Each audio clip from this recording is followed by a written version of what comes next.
Xəmirlə işləmək mənə terapiya kimi gəlir. Estetik olan hər şey isə məni cəlb eləyir. Elə bu focaccia çörəyi kimi. İlıq su, maya, duz və zeytun yağı ilə yumşaq xəmir yoğururam. Bəli, zeytun yağı. Çünki focaccianın canı organik, extra virgin zeytun yağıdır. Bilirsiniz ki, bu yağı çox işlədirəm. Son aylarda seçimim elə oliveya məhsullarıdır.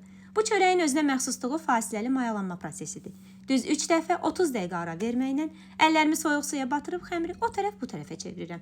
Yəni yoğurmağa ehtiyac yoxdur. Üçüncü mayalanmada hava qabarcıqları görəcəksiniz. Deməli, xəmir hazırdır. Ən əsas nüans xəmiri bişirdiyim qaba qoyduqdan sonra 30 dəqiqədə gözləyirəm. İndi başlayır əsas məsələ. Üzərinə bol zeytun yağı gəzdirib barmaq uclarımla xəmirin üzərindən keçirəm. Sonrası isə məlumdur. Evdə olan tərəvəzlərlə ürəyim istəyən şəkli çəkirəm üzərinə. Səbriniz varsa hətta bunu uşaqlarla da eləmək olar. Ən sonda üzərinə dənəvər duz səpirəm və sobada 190 dərəcədə bişirirəm. Zeytun yağı sayəsində üzəri xırçıltılı, içi yumşaq focaccia alınır. Lavaşdan sonra bu mənim favorit çörək reseptim oldu. İndi deyin mənə görüm, siz hansı çörəkləri sevirsiniz, hansıları bişirirsiniz?